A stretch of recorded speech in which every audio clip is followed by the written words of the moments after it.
Bismillahirrahmanirrahim. Assalamualaikum warahmatullahi wabarakatuh. Asbahal mulku lillah walhamdulillah wa la ilaha illallah wallahu akbar. Asyhadu an la ilaha illa anta astaghfiruka wa atubu ilaik. Allahumma shalli ala Rasulillah wa ala alihi wa sahbihi ajma'in. Amma ba'du. Ya ayyuhalladzina amanu kutiba alaikumus syiyam kama kutiba alal ladzina min qablikum la'allakum tattaqun. Allahumma inni as'aluka ilman nafi'a wa rizqan thayyiba wa amalan mutaqabbala. Para santri rahimakumullah yang Allah semoga sayangi kalian, yang semoga Allah memberikan kelimpahan ya, kerahmatan, kasih sayang dan kehidupan yang insya Allah berkah dari dunia ini insya Allah sampai yaumil akhir ya. Amin amin ya rabbal alamin. Hari ini kita akan melanjutkan pelajaran kita, yaitu babus syiyam, bab puasa ya. Jadi hari ini kita melanjutkan pelajaran yang sebelumnya diampu oleh Ustadz Said ya.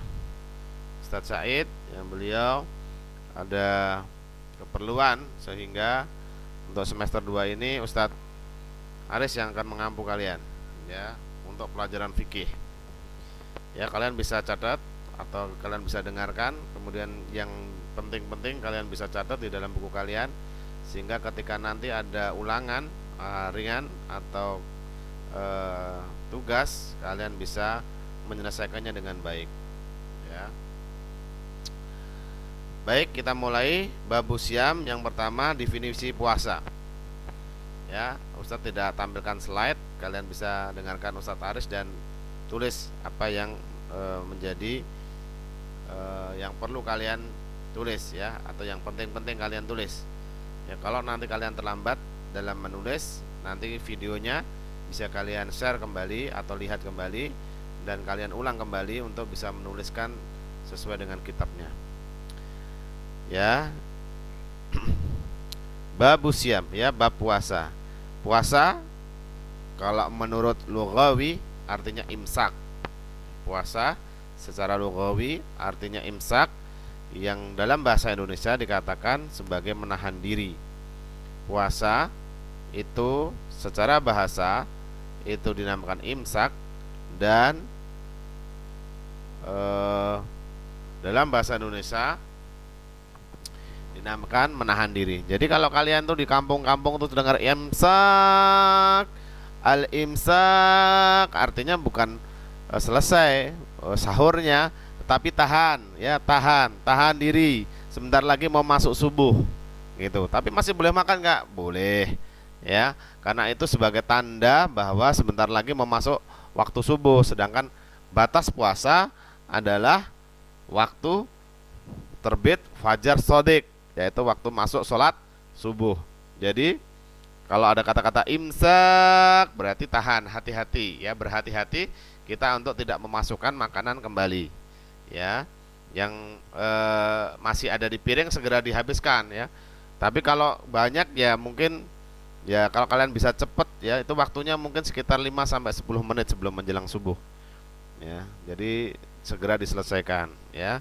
Yang masih ada di mulut segera dihabiskan ya. Itu jadi puasa artinya imsak, menahan diri ya. Sedangkan menurut syariat ya, tadi secara lugawi, secara bahasa, sekarang menurut syariat agama Islam, puasa adalah menahan diri ya. Menahan diri dari apa? Menahan diri dari makan, minum ya, berhubungan suami istri ya, dan semua hal yang membatalkan puasa. Nanti kita bahas membatalkan puasa itu apa aja, dan semua hal yang membatalkan puasa dari terbitnya fajar shodiq, bukan terbitnya matahari ya, terbitnya fajar shodiq.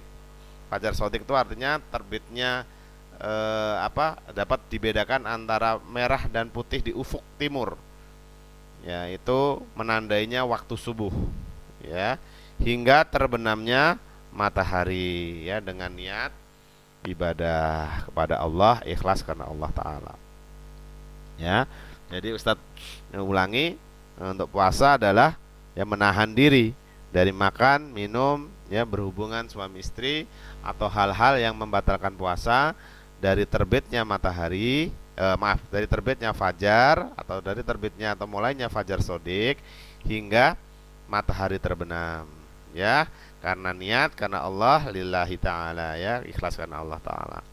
Itu definisi puasa. Kemudian kapan sih ya waktunya diturunkan puasa? Kalian tahu nggak kapan puasa itu diturunkan? Ya, puasa itu diturunkan saat kedua Hijriah, ya, di mana saat itu ya Rasulullah sedang akan mau perang Badar. Bayangkan, perang itu malah turun ayat untuk berpuasa, dan itu di bulan Ramadan. Ya, ayatnya kalian sudah sering dengar, ya, di dalam surat Al-Baqarah ayat 183. Ya ayyuhalladzina amanu kutiba alaikumusiyam kama kutiba alal ladzina min qablikum la'allakum tattaqun. Ya, jadi itu. Ya, diwajibkan atas kalian berpuasa, ya, sebagaimana sudah diwajibkan kepada orang-orang sebelumnya agar kamu itu bertakwa. Dan itu turun di hari Senin, ya, hari Senin, ya, bulan Sa'ban, jadi sebelum Ramadan, ya, tahun kedua setelah Hijriah. Jadi saat Rasulullah mau perang Badar. Jadi perang Badar itu dalam keadaan puasa, karena turunnya di bulan Sa'ban, hari Senin.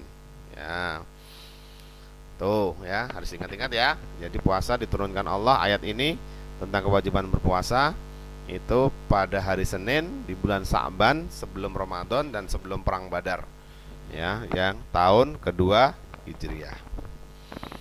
Nah, kemudian apa sih keutamaannya? Kenapa puasa itu diturunkan? Ya, paling tidak ini ada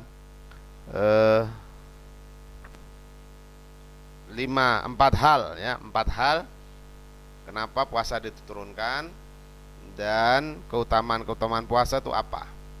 Ya, kalian bisa catat ya di buku kalian, keutamaan puasa.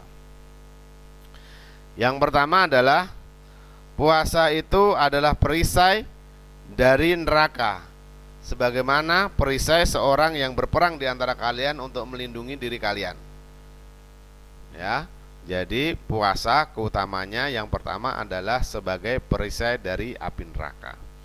Ya, seperti sabda Rasulullah Shallallahu Alaihi Wasallam, siyamu, ya, junatun. Puasa itu adalah perisai minan nar, dari api, ya, kajunnati, seperti perisai ahadikum, ya, di antara kalian minal qital, dalam peperangan. Jadi seperti itu sabda Rasulullah di dalam hadis riwayat Ahmad, dan Imam Suyuti mengatakan bahwa tidak ada apa-apa dengan hadis ini, ya. Jadi perisai, ya, perisai dari api neraka. Itu keutamaan puasa, ya. Yang kedua adalah kita dijauhkan dari api neraka selama 70 tahun perjalanan. Jadi kalau usia kita itu 70 tahun, selama itulah, ya, selama kita jalan sampai usia kita tua itu 70 tahun itu kita dijauhkan dari api neraka sejauh itu. Seperti yang disabdakan Rasulullah dari Bukhari dan Muslim, man shoma yauman fi sabilillah jazzahallahu wajahahu anin nari bidzalikal yaumi sab'ina kharifa. Ya, ya, barang siapa berpuasa, ya, pada hari Ramadan, ya, jazzahallahu, Allah akan menjauhkan, ya, wajahahu, wajahnya, aninna, dari api neraka, bidzalikal yauma, ya, pada hari itu, sab'ina, 70 harifan, ya, perjalanan. Ya, jadi keutamaan puasa yang kedua adalah kalian akan dijauhkan oleh Allah, wajah kalian tersentuh oleh api neraka, ya, sejauh 70 tahun, ya, perjalanan. Kalian bisa bayangkan 70 tahun itu berapa panjangnya, ya. Ya, misalnya setahun saja mungkin kita sudah mengelilingi, atau berapa tahun kita mengelilingi dunia itu sudah mungkin ya segitu ya jauhnya ya. Kemudian keutamaan yang ketiga adalah ya doa orang puasa itu tidak tertolak ya. Beberapa hadis mengatakan doa orang puasa ketika mau berbuka puasa ya atau setelah berbuka puasa, dan doa puasa sebelum sahur ya itu juga merupakan tempat-tempat atau waktu-waktu yang mustajab ya. Kalian bisa isi dengan berdoa yang tidak tertolak. Doa yang tidak tertolak bukan berarti selalu diijabah.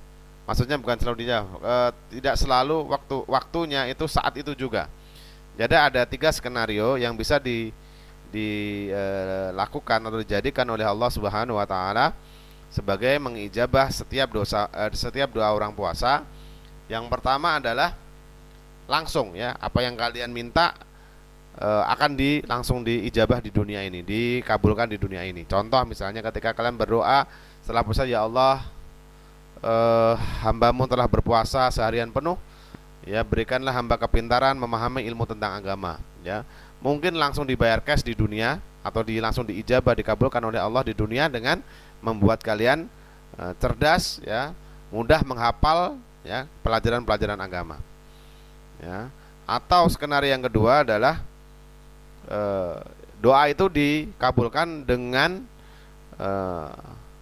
sesuatu yang lain yang senilai dengan doa itu. Contoh misalnya, ya Allah, aku ingin sepeda ya Allah, misalnya ini ya, ingin sepeda ya Allah. Terus kemudian kalian tidak mendapatkan sepeda ya, sampai terakhir kalian nggak dapat sepeda, tetapi kalian mungkin dapat handphone misalnya yang nilainya sama dengan sepeda, atau komputer yang kalian tidak pikirkan ya, rezeki itu kalian kemudian umi dan abi kalian mikir komputer lebih berguna, bermanfaat buat kamu kalian ya, jadi akhirnya ditukar doanya dari sepeda ke komputer. Jadi semacam itu yang senilai dengan doa yang kita panjatkan ya. Atau yang ketiga ya, skenario atau cerita yang ketiga, kalau misalnya memang tidak ditukar dengan yang lain atau dikabulkan saat itu,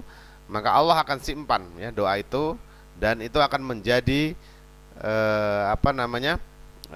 akan dikabulkan nanti saat di akhirat ya, ketika kalian masuk ke dalam surga. Jadi akan dikabulkan di sana, atau ya itu sebagai pengurang dosa-dosa kita yang senilai dengan doa kita ya, seperti itu. Jadi ketika kita nanti dihisab, di situ akan ada nilai atau berat dari doa itu. Jadi kalian jangan khawatir, semua doa orang muslim itu ada bernilai. Jadi sering-seringlah kalian berdoa ya, berdoa untuk orang tua, berdoa untuk diri kalian, berdoa untuk masyarakat bangsa Indonesia ya, termasuk umat Islam semua ya. Sering-seringlah berdoa meminta kepada Allah, karena Allah sangat sayang sekali, sangat suka sekali dengan orang yang menengadahkan tangannya ke atas ya, dan beliau malu kalau misalnya sudah menengadahkan tangan ke atas tapi tidak diberi apa-apa atau pulang dengan tangan hampa ya. Jadi berdoalah ya. Itu jadi yang ketiga ya, keutamaan dari puasa, yaitu doa orang yang berpuasa itu tidak tertolak. Kemudian yang terakhir, yang keempat adalah keutamaan puasa itu pahalanya itu langsung dari Allah yang tidak ada hitung-hitungan, dan ada salah satu pintu ya, yang kelima itu berarti keutamanya adalah pintu yang khusus untuk orang berpuasa, namanya Ar-Royan ya. Satu lagi, yang keempat ya, itu pahala puasa itu langsung di tangan Allah ya. Kalau ada pahala itu langsung ditanggung oleh Allah, maka sudah pasti dia itu besar ya. Selayaknya kalian misalnya mendapatkan atau orang tua kalian akan memberikan sesuatu kepada kalian dan disembunyikan, tidak diberitahu, pasti hadiah itu pasti akan menarik. Hadiah itu pasti nilainya sangat besar dibanding kalau kalian misalnya dibilang, ya fulan, belajarlah, nanti kalau sudah pinter nilaimu 8 saya kasih sepeda ya, itu kelihatan sepedanya. Tapi kalau nanti kalau kamu pinter pasti kasih aku hadiah bagus gitu. Nah, bagusnya pasti akan lebih jauh lebih bagus daripada sepeda. Jadi pahalanya orang berpuasa itu ditanggung di sisi Allah. Jadi Allah tidak menyebutkan berapa pahalanya, ya, tapi yang jelas pahala puasa orang Ramadan itu ada di tangan Allah Subhanahu wa taala. Ya. Itu kemudian yang kelima tadi adalah ada pintu khusus atau surga khusus, ya. Surga ada 8 nih. Ya, ada surga khusus untuk orang-orang yang berpuasa, namanya Ar-Royan. Ya, seperti di dalam hadis Bukhari Muslim, inna fi jannati, sesungguhnya di dalam surga itu baban, ya, ada sebuah pintu, ya, yuqalu lahu, yang dinamakan dia, ya, Ar-Royan. Ar-Royan, ya, namanya Ar-Royan, pintunya surga itu namanya Ar-Royan. Yadkhulu minhu, yang masuk di dalamnya adalah shaimun yaumal qiyamah, ya, di pada hari kiamah, yaitu orang-orang yang shaimun, orang-orang yang berpuasa. Jadi ini adalah keutamaannya, banyak sekali, besar sekali. Jadi berlatihlah dari sekarang, kalian sudah kelas 5, ya, berlatihlah sekarang agar kalian bisa mendapatkan keutamaan puasa ini, ya, karena puasa ini keutamaannya sangat luar biasa. Berlatihlah kalian, ya, dari puasa hari Senin Kamis, puasa sunnah dulu, kemudian puasa tengah bulan Yaumul Bid, ya, atau kalau kalian kuat pakai puasa Daud, ya, paling tidak seumur hidup mungkin sekali kalian bisa melakukan puasa Daud, ya. Ustaz kira itu dulu saja, ya, kita belajar tentang tadi definisi puasa. Kemudian yang kedua adalah, ya, tarikh, ya, bagaimana sejarah turunnya puasa.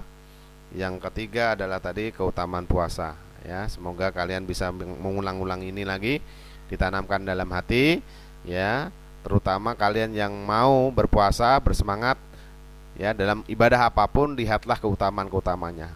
Kenapa sih aku harus puasa? Apa sih untungnya aku puasa? Nah, inilah di sini kalian bisa menambah semangat untuk bisa melakukan ibadah puasa, ya.